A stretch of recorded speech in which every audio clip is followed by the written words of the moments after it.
Hey guys, subscribe for daily content. And if you're shopping for gear, make sure you check out the description for the newest items at some of the very best online retailers. There's also links for some of the items that I personally recommend. Thanks!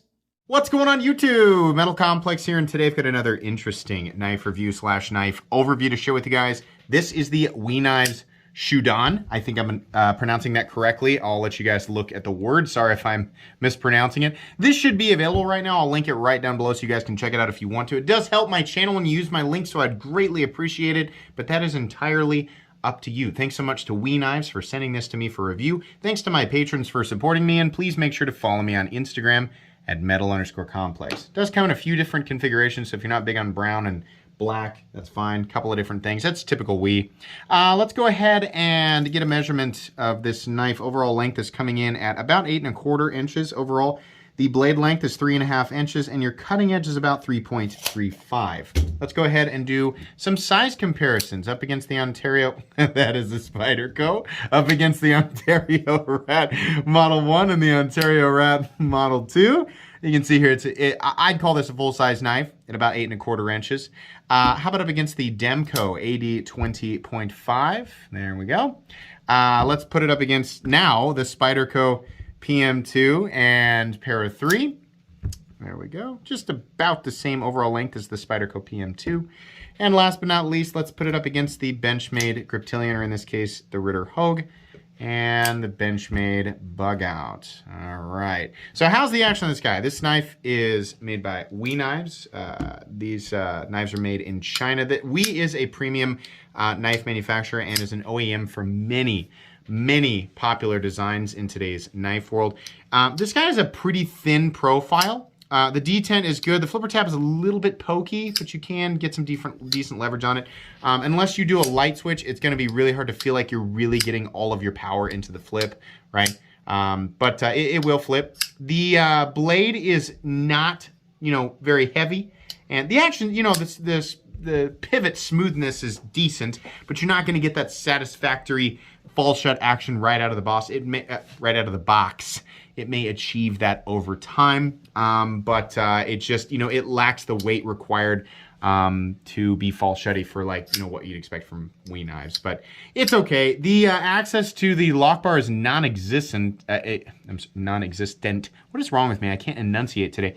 I mean, you can get your finger in there, but you have to approach it from the top, push down and then over, which is kind of bothersome. Also, there's not a double clutch. You can get it to fall, but it's really close, and it makes me second guess myself while I'm disengaging it. There really should have been a little bit more of a cutout here, and I think the flipper tab should have been ever so slightly more pronounced. It would have helped with the, push button flipping action. It would have helped with the feeling like you're kind of close to a double clutch, or where the detent ball is not quite up on the face of the blade if you're doing a one-handed disengagement here. And it would have been easier if they cut this out to just access the lock bar in general. But the action's okay. I mean, outside of that, it's what you can expect from WE. It's just not incredibly impressive or anything like that. Carry profile, let's put it up against the Spyderco Para 3. This is a pretty darn thin knife. I mean, not amazingly thin, but it's just thinner than you might expect. It's not quite, where the Benchmade Bug Out is, but it's not a ton thicker. It just really feels like it's got a thin profile. Length and height up against the PM2 and Para 3. I guess we'll do Para 3 on top today. You can see it's definitely longer than the Para 3. It is approaching the same length as the PM2, but not quite as tall. Maximum height is actually down here, and even the butt end of this doesn't approach the hump on the PM2 or Para 3. It's really like you're carrying a long, I don't know. It's like it looks like a lowercase L. It's like a Times New Roman lowercase L is what it reminds me of. Yeah, it shouldn't be that big of a deal in the pocket. Let's take a look at the inside. There is no milling for weight reduction. So that's kind of surprising. I thought that would be in there, but I don't think it really needs it. Titanium, and what we are most likely looking at is CPM 20CV. It probably said on the box, yeah, it is. They've been using exclusively 20CV, which does come out of the United States. I'll remind people, when you see 20CV on a WE knife, it doesn't mean Chinese 20CV. Nope, they're getting that from Crucible, which means it does come from the United States. So interesting. Just want to make sure people, especially new people, know that. 4.90 ounces. That is a lot heavier than I expected. I thought this was going to be like 4.25. I think it's throwing me off because of the dimensions. The balance on this, like seriously, the balance point is way back here. Not balanced at all, very butt heavy. There's not a lot of weight in the blade. Maybe that's what's throwing me. But folded up, it doesn't feel, it's just the dimensions of this that make it not feel like it's that heavy. So anyways, your experience may vary with that. This is a weird one. I don't think, even at almost 5 ounces, I don't think it's really gonna bother too many people in the pocket, and it's mainly because of how thin it is. Let's go ahead and measure the blade stock thickness. Speaking of that, just enough sticking up there that I can get after it. Blade stock thickness on this guy, I'm gonna guess 115 thousandths. Nope, a little thicker than that. 123 thousandths is what I'm coming up with. Let's go ahead and do a hardware check. I'll get out my tools as per usual. My tools are very inexpensive and very recommendable. You can find them right down in the section of my description that talks about the tools I use on this channel. The pivot is a T8. Lock bar insert screw is a T8. These body screws are T8, and the pocket clip screw is also a T8. It's also only got hardware on one side. So this should be beautifully simple to take apart and put back together. Thank you very much, WE. Very nice. Let's go ahead and move into the meat and potatoes here. So this is a long, thin, sort of, it's got a real Persian style, what do we call this? Blade shape, I always forget. I don't do my best to remember every classification and subclassification of blade shape, because all it does is just open up ridiculous, long, unending arguments between the elites of the knife world in the comment section. So it has that Persian style clip point blade, which is cool. It kind of follows this subtle curvy S pattern, and this is an aesthetic that a lot of people like. It's not my favorite in the whole world, but that's a personal thing, right? The lines do flow together, and something that I really appreciate about this design is the nice diagonal milling pattern that they've got here. WE has been doing this thing for a long time where they're just like, we gave you a flat piece of titanium, what do you think? I like it when we have something more going on here. I also like how this is, it's almost like a faux bolster kind of thing where they carve this area out and they add a little line in here, making it look kind of futuristic. I like that. It looks good. And, you know, the texturing doesn't offer any enormously meaningful traction. It is nice, and it's a little bit of an extra effort. Speaking of extra effort, they did give us a milled titanium clip, which is not something that we always get with WE knives. I think it depends largely on the designer. And by the way, here is the designer's logo. I can't say that I am ultra familiar with the designer. Does it actually say on the box? No, it doesn't. I'm sorry about that, but I'm not super duper familiar with the designer. I'll let you see that logo again. It'll say under the listing, if you use the link down in the description, it'll say the list, the name of the designer here. But this is nice, and I appreciate the fact that the designer wanted to go with a milled clip. It all looks nice, and it really feels like you got your, you got more of your money's worth. We're going to talk about that price here in a sec. Blade is very, otherwise very simple. We have a flat that carries out not very far, maybe 25% the length of the blade, and we have a nice swedge here. The tip is absolutely going to excel at puncture tasks, and it does taper down to a pretty thin edge. This will be a nice slicer.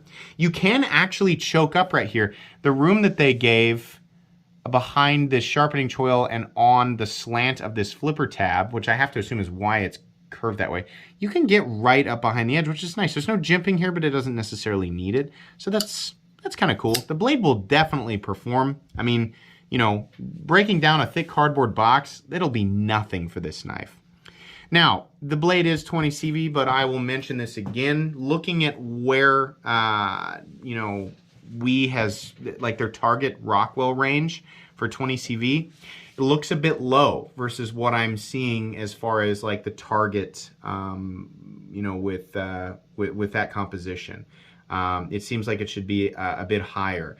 Now, I don't have Rockwell testing equipment, so I have no idea what this is actually hardened to, but just looking at their target range, right? It comes with a little piece of paper that says this is the range that we're kind of looking in.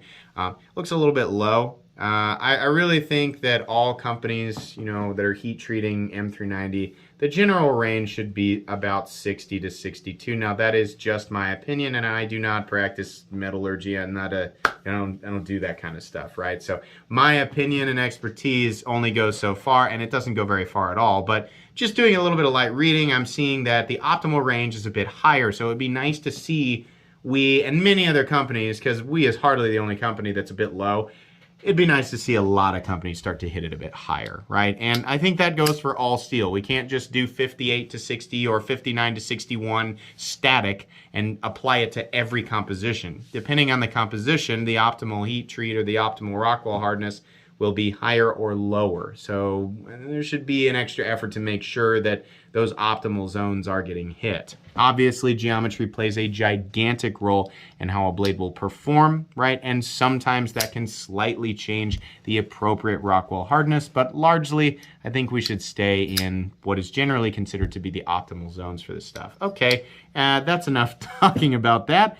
Anyways, I'm not the biggest fan of this color combo, but I do like, they have one that's just like stonewashed in black. I think that one looks good. I mean, that's a nice thing about these. WE generally offers them in a variety of different colors and finishes. So it's always nice to have options there. I don't think there's really a whole lot more to say about the blade here. There is no lanyard hole, no big deal unless you just absolutely love lanyards. But it allows the pocket clip to be placed in the optimal or wherever they want really, because they're not having to work around some weird lanyard thing, right? This carries not completely deep, but also not shallow. It's kind of shally and not shallow. It's just a good spot, right? There's not a lot of knife sticking up out of your pocket, and the pocket clip is nice. It's flat on top. The edges are nicely knocked down, but it also looks stylish and it goes with the rest of the knife, right? It's properly themed, I guess. So I appreciate that. I like that it follows the line here of the exposed titanium frame lock.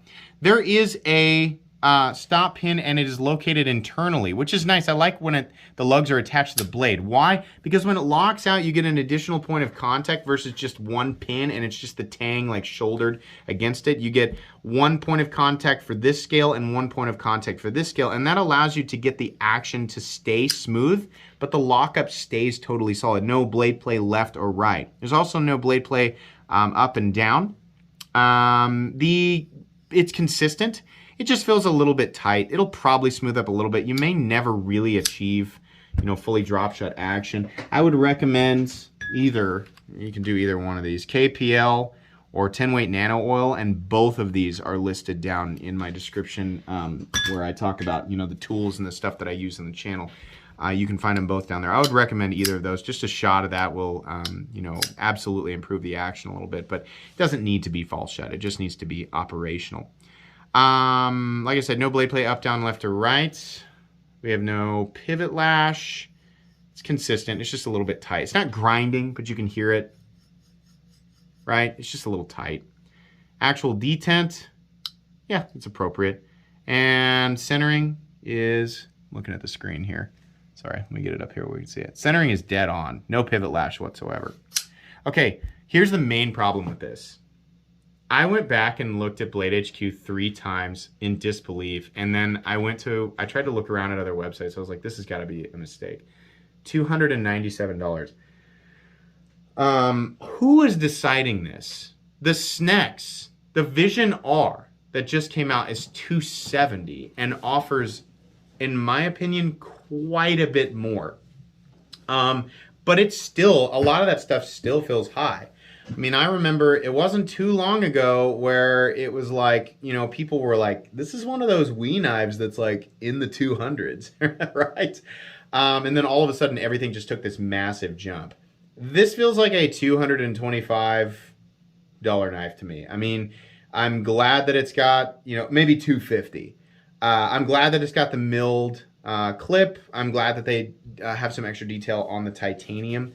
But I'm not seeing anything overly special here. And it just is so confusing because there are other knives in WE's line that offer exactly the same thing that are anywhere from slightly less to quite a bit less to slightly more all the way up to a whole bunch more. And it's like, why do we have this, sometimes $100 to $150 variation in pricing when it's the same essential package in a different shape?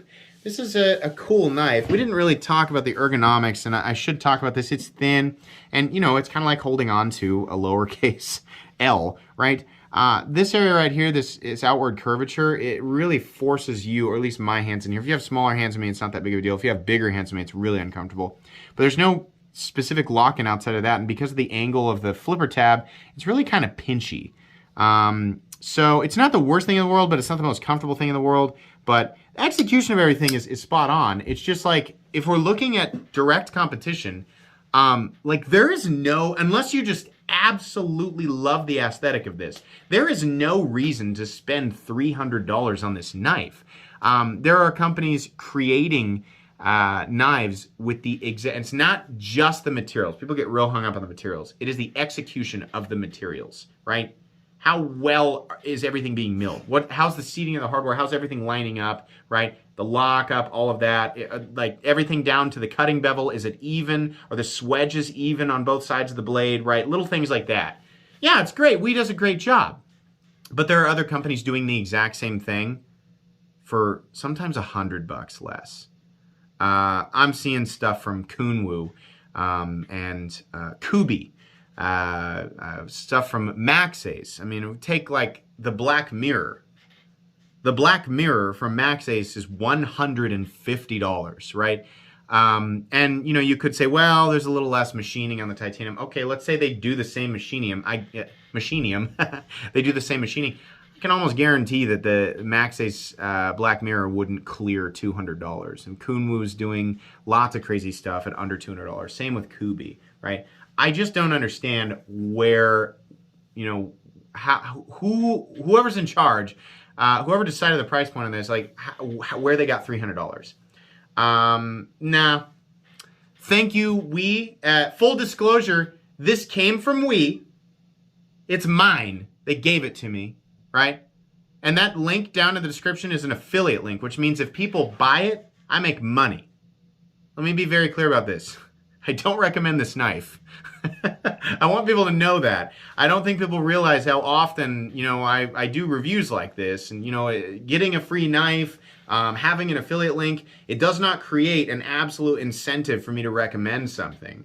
Thank you, WE, for the free knife. I appreciate it, but I know they appreciate my honesty, and it's really important to me. It's really important to WE. It's really important to the retailers that carry WE knives. It's really important, I think, to the designers, and it is definitely important to the people watching my content that I be honest about this stuff. So, no, I do not recommend this knife. I think the price is too high. There's a couple of annoying things with the design. It's a cool knife, though, right? If you really like it, knock yourself out. But honestly, I don't recommend this. I think you have too many options out there, right? So, anyways, that's going to be pretty much it today. Please make sure to follow me on Instagram at metal_complex. If you enjoyed this video, leave a like. If you'd like to check out my other content, I do, of course, have lots of videos of knives that are either expensive or inexpensive that I do or don't like, so check those out. And if you enjoy all my content, go ahead and click on that Metal Complex logo right there and subscribe, because there's definitely more coming. Thanks again for watching, everybody, and have a great day.